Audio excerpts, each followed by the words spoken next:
On repart les amis, et on repart donc avec Arthur Ollier. L'orthographe à tout capital, j'ai titré ça, Arthur. Parce que vous racontez, c'est un vrai truc ou c'est pas vrai? Vous racontez réunion commerciale? Ah oui. Ah oui. Si, alors, ouais. allez-y. Alors, ma précédente société que j'ai montée, qui était une solution de prospection, j'étais en rendez-vous avec un client et une dizaine de personnes, et on se demandait pourquoi un des commerciaux avait des performances beaucoup moins bonnes que ses collaborateurs. Et en regardant les emails qu'il a envoyés, on se rendait compte qu'ils étaient truffés de fautes d'orthographe. Donc là, on était un peu gênés, on a fini par comprendre, et c'est ce jour-là que ça m'a fait tilt et que je me suis dit, les fautes d'orthographe sont au cœur de la performance des entreprises. Et c'est pour ça que j'ai monté Merci App. L'orthographe aujourd'hui, là, dans notre monde du 21e siècle, tout ça, Elon Musk, machin, l'orthographe est au cœur de la performance des entreprises. Ouais. Le mot qui revient de la bouche de tous nos clients, c'est la perte de crédibilité.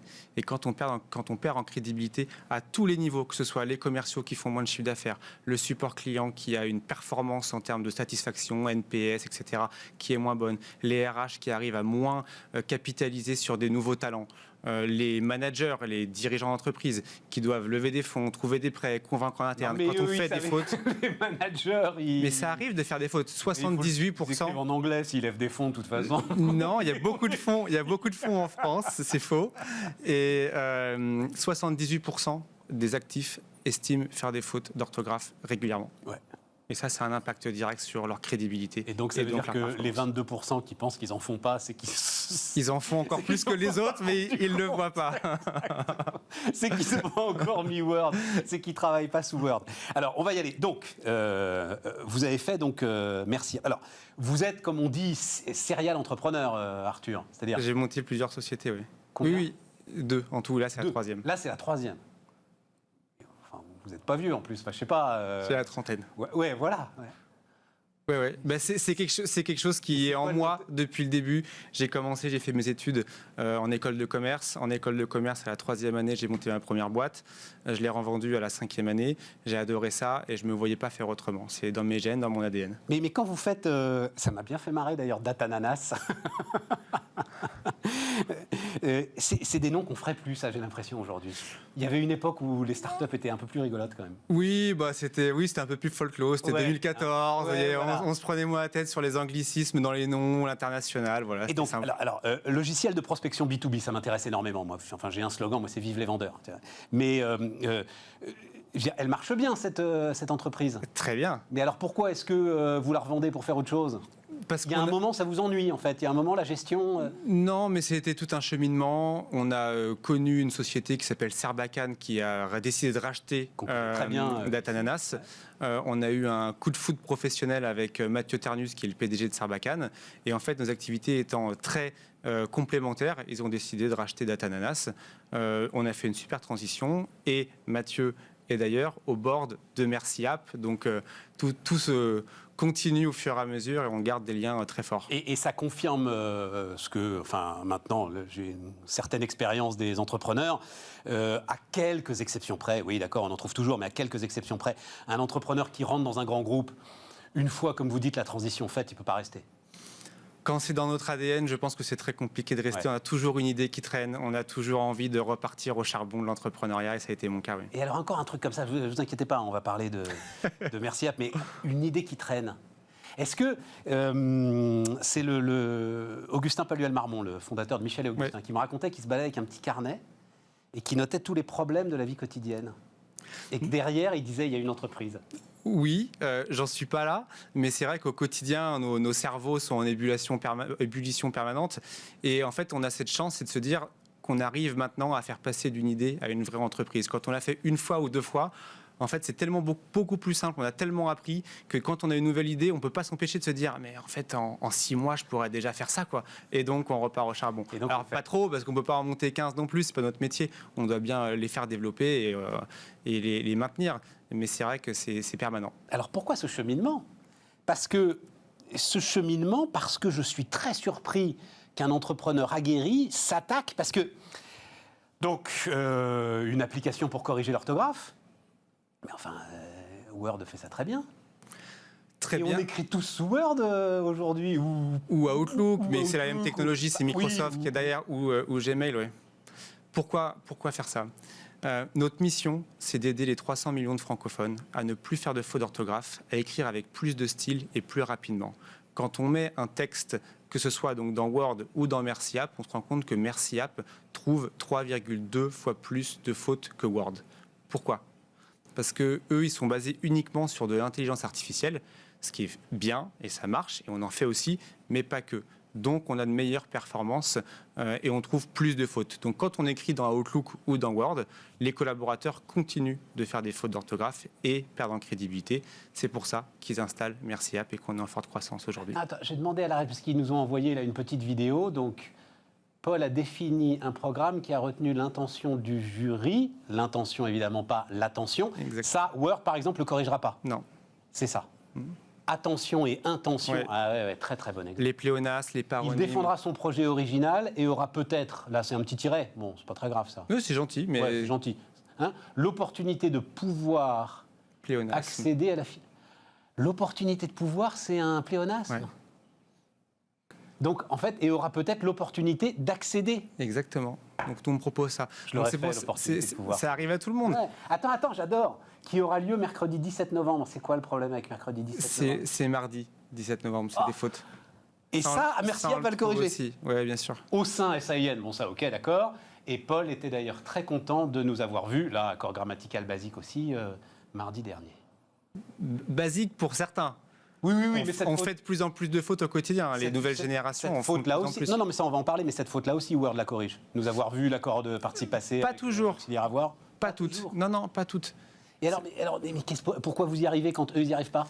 Parce que j'ai la chance de m'être associé avec des professionnels de l'écrit qui font ça depuis les années 90. J'étais pas encore né qu'ils avaient monté leur boîte.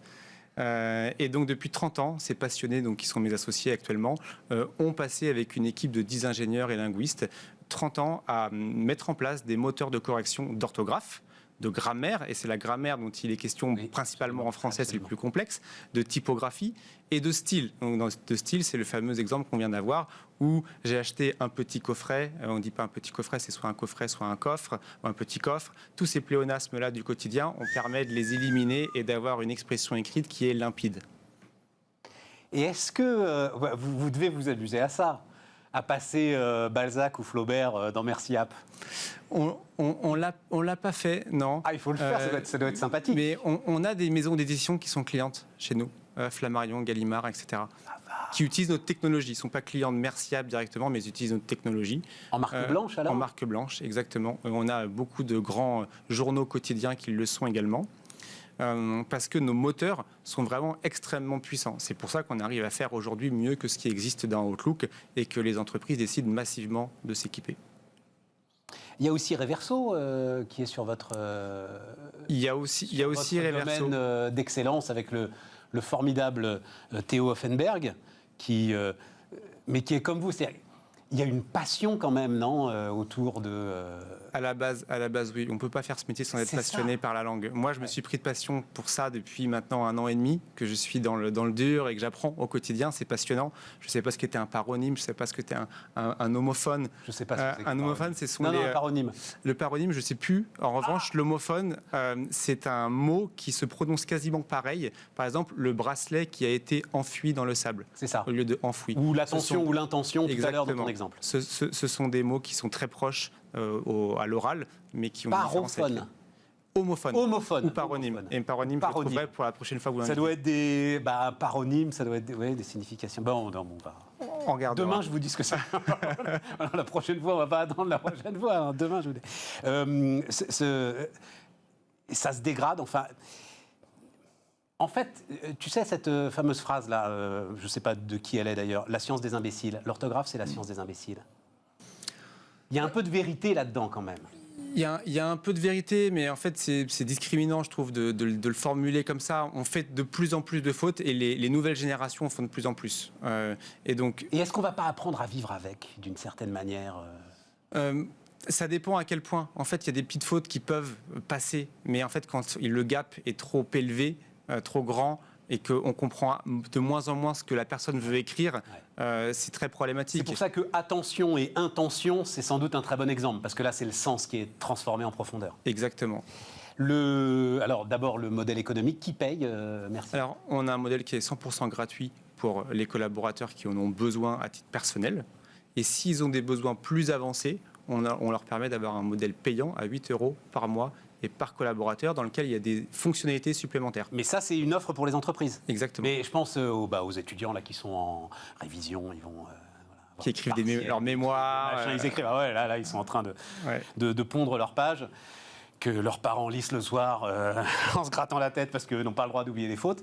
C'est gratuit pour eux aussi. On a une offre pour eux, exactement, qui est une offre gratuite et qui est adaptée à leurs besoins.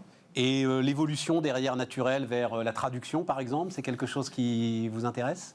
La traduction, pas directement. Par contre, ce qui nous intéresse, c'est de vous aider à comprendre le sens de la langue. Et un jour, on vous permettra de dialoguer avec votre téléphone portable, et votre téléphone portable vous comprendra pour de vrai. Et là, c'est un projet technologique qu'on porte chez MerciApp, qui va au-delà de la correction d'orthographe et qui va beaucoup plus loin technologiquement. C'est-à-dire qu'aujourd'hui, on comprend ce que vous essayez d'écrire, dans le sens où on vous relit et on vous corrige vos phrases. Demain, on comprendra le sens de ce que vous voulez écrire, et donc on permettra un dialogue homme-machine. Et donc là, on rentre dans les dimensions sur lesquelles sont Amazon, Google, etc. Tous les GAFA essayent de craquer ce problème uniquement à partir d'IA. Sauf que leur IA, elle est forte d'un point de vue mécanique. Donc ils arrivent à utiliser des supercalculateurs. Mais nous pensons que nous avons d'autres armes en plus de l'IA. On n'est pas du tout contre l'IA. Au contraire, c'est un outil formidable qui est un outil technologique. Mais en plus de ça, on a une patte linguistique qui nous permet d'avoir encore d'autres théories à exploiter sur ce challenge de la compréhension du sens de la langue. Donc à bientôt alors. À bientôt. Arthur Ollier est donc le fondateur de MerciApp sur Bismart. Les amis, on se retrouve demain.